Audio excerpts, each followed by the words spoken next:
Welcome to story time. We only have 2 more chapters of Little Eddie. So remember in the last chapter, Eddie was going to go with Al, a boy he'd met. They wanted to go to Hollywood. But then their dads came and told them about the wonderful dinners that their moms had made, and so they went home with their dads. Chapter 9, though, is called Where is Al? Where was Al? The following morning, when Eddie woke up, he thought of Al.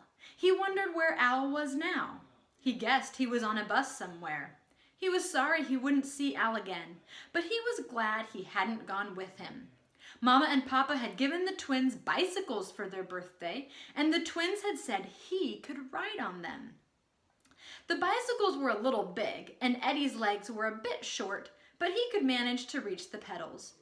The twins are certainly super, thought Eddie. They are certainly super. Just imagine 2 brand new bicycles in the garage. Boy, if I had gone with Al, I never could have ridden on those bicycles. At breakfast, Eddie said, "Did you know that Al Johnson's gone to Hollywood? He's going in the movies." "What's he going to do in the movies?" asked Rudy. "He's going to play his banjo," Eddie replied. "I don't believe it," said Joe. "It's the truth," said Eddie. "He told me all about it yesterday. He started for Hollywood last night." "Oh, go on. I'll bet he'll be in school today," said Frank. "He's not good enough to get in the movies." "Yes, he is," said Eddie. "Al's super. He's going to make a lot of money." "He was just kidding you," said Rudy. "I'll bet he'll be in school this morning." On the way to school, Eddie met Betsy. "Oh, Betsy," cried Eddie, "you should see the bicycles the twins got for their birthday. They're beauts, all red and black, and I can ride on them. The twins said I could. Boy, it's swell to have twins, 'cause you get 2 of everything. You just ought to see those 2 bicycles in our garage. They are sure super duper." "Then you're not going to run away?" said Betsy. "Oh no," replied Eddie. "I didn't mean it when I said I was going to run away. But say, did you know that Al Johnson is going to be in the movies?" "What do you mean?" asked Betsy. "Why, he's gone to Hollywood," said Eddie. "He's going to play the banjo in the movies and make a lot of money." "How do you know?" asked Betsy. "I saw him yesterday and he told me," said Eddie. "He went on a bus last night."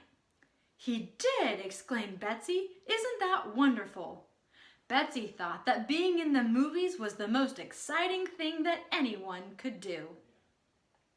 When she reached school, she went into her classroom. She was in the 5th grade now. Her teacher was Miss Williamson. Betsy looked across the room to the place where Al always sat. The place was empty. Betsy turned to Ellen, who sat behind her, and said, "Did you know that Al Johnson has gone into the movies? You know how wonderful Al is when he plays the banjo. Well, he's gone to Hollywood, and he's going to be in the movies. Isn't that marvelous?" "He is," said Ellen. "Oh, isn't that wonderful?" "What's wonderful?" asked Billy. "Al Johnson's gone to Hollywood. He's going to be in the movies," said Ellen. "Who said so?" asked Billy. "Betsy heard it this morning," said Ellen. "What's Al going to do in the movies?" asked Billy. "You know how good he is playing the banjo," said Betsy. "Well, he's going to do it in the movies." "How did he get in?" asked Christopher, who had joined the 3 children. "I don't know," said Betsy. "Maybe one of those men that they send all over the country heard him play." "Oh, you mean a talent scout," said Billy. "Wow, maybe he was right here in this school the last time Al played with the orchestra." "I wish he had seen me," said Betty Jane. "I'm going to be a movie star when I grow up. My mother says I'm much prettier than Peggy O'Malley and that I can act better. And my dancing school teacher says if a talent scout saw me, he would put me in the movies right away. My, I wish I had danced the day the talent scout was here and heard Al play." "I guess Al will get $1,000 a week," said Kenny Roberts, who had joined the group. "Boy, that's money," said Billy. "My aunt was in Hollywood last year," said Betty Jane, "and she saw the houses that the movie stars live in, with swimming pools and everything. I guess Al will have a beautiful house with a swimming pool." Just then the bell rang, and the crowd of children around Betsy broke up. They all sat down at their desks. Miss Williamson, who had been writing sentences on the blackboard, went to her desk. "Good morning, boys and girls," she said. "Good morning, Miss Williamson," the class replied. "Let us repeat the 23rd Psalm," said Miss Williamson. The children began. This is what we've been learning. "The Lord is my shepherd," and said it through to the end. "I will dwell in the house of the Lord forever." Then Miss Williamson called the roll. When she reached Al Johnson, she said, "I wonder where Al is this morning."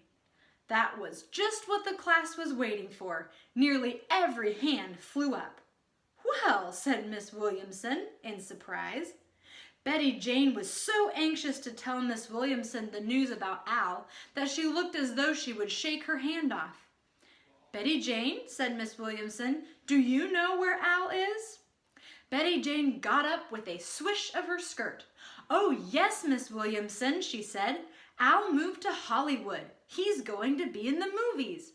A talent scout was here in this very school, and he heard Al play the banjo with the orchestra, and now he's going to put Al in the movies." "This is very surprising," said Miss Williamson. "Are you sure it's true?" "Oh, yes, Miss Williamson," said Betsy. "Al told Eddie Wilson yesterday. He said goodbye to Eddie yesterday." "It's very strange," said Miss Williamson. "He didn't speak to me about it."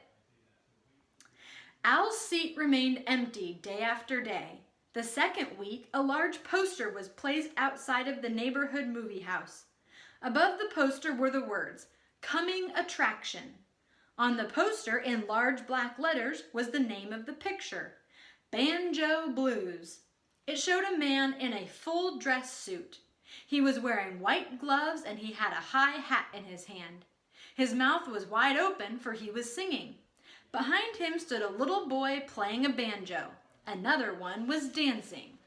Here's a picture of the students looking at the poster. So the poster is telling people about a new movie that's being made called Banjo Blues. The children saw it on their way home from school, and in no time at all a crowd had gathered. Almost all of the 5th grade were there, as well as little Eddie, the twins, and Rudy. "There's Al," Eddie cried. "There he is, playing the banjo. I wonder who the hoofer is with him." "What's a hoofer?" asked Billy. "Don't you know what a hoofer is?" said Eddie. "No, what is it?" said Billy. "Why, a hoofer is somebody that dances," said Eddie. "Al wanted me to go with him and be the hoofer." "That's the craziest thing I ever heard you say," said Rudy. "You know that isn't true." "It is so true," said Eddie. "Al showed me how to do it." And with this, Eddie began to tap dance the way Al had taught him. The children formed a circle around Eddie and watched him. "You're not good enough to go in the movies," said Betty Jane. "Al said I was good enough to go with him," said Eddie. "Well then, why didn't you go?" asked Betty Jane. For a moment, Eddie couldn't remember why he hadn't gone. Then he said, "'Cause it was the twins' birthday." "Eddie," cried Betty Jane, "that's the craziest reason I ever heard. I just wish Al had asked me." The children could hardly wait until the Saturday of the following week. They were all going to the show to see Al. Do you think that Al is going to be in the show?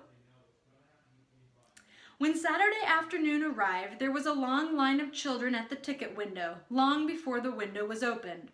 All of the 5th grade were there, as well as Eddie, the twins, and Rudy. Over the entrance in huge letters were the words, "Banjo Blues with Joe Allison and Peggy O'Malley." The children were a little disappointed not to find Al Johnson's name on the sign, but they were going to see him in the picture. They were very much excited and chattered like magpies. Here's a picture of all the children waiting in line to buy tickets to see the movie.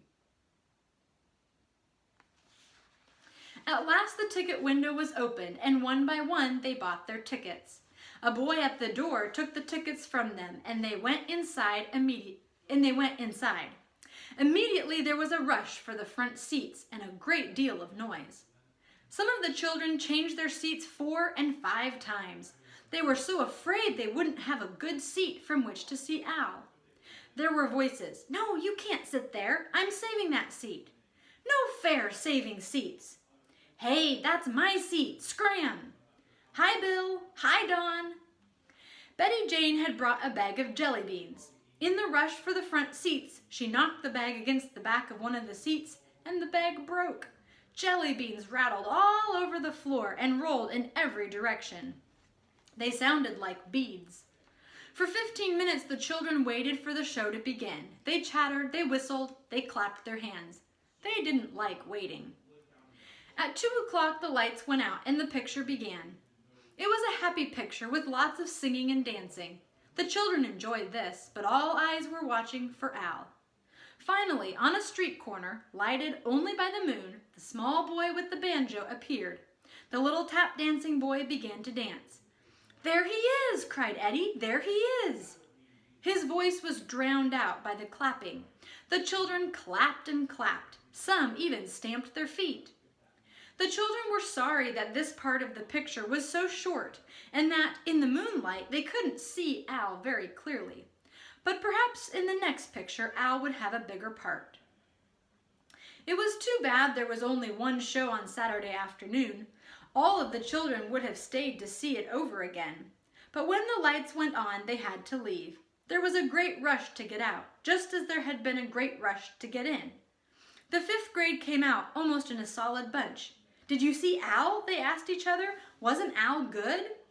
"Oh, Al was wonderful, wasn't he?" said Eddie as he joined the group. The whole crowd pushed out of the front doors onto the sidewalk. There, looking up at the poster showing the banjo player, was a boy. Who do you think it was? It was Al Johnson. He turned away and saw the crowd of children. His face lighted up with a broad grin. "He's good, isn't he?" said Al, pointing to the banjo player. "I nearly missed it. I just got into the movie in time to see him." For a moment, the children stood speechless. Then Betsy found her voice and said, "Al, wasn't that you?" "Didn't you go to Hollywood?" cried Eddie. "No," replied Al, "I never did get started." "Well, where have you been all that time?" cried Billy. "Oh," said Al, "I had the mumps." Excuse me. The mumps it's a kind of sickness. So Al was just sick. He had never gone to Hollywood. See what kind of story Eddie had made up and got everyone to believe?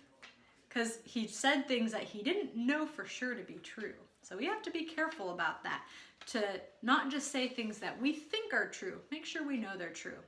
All right, in the next video, I'll read the last chapter called Any Old Junk Today? All right, have a good day.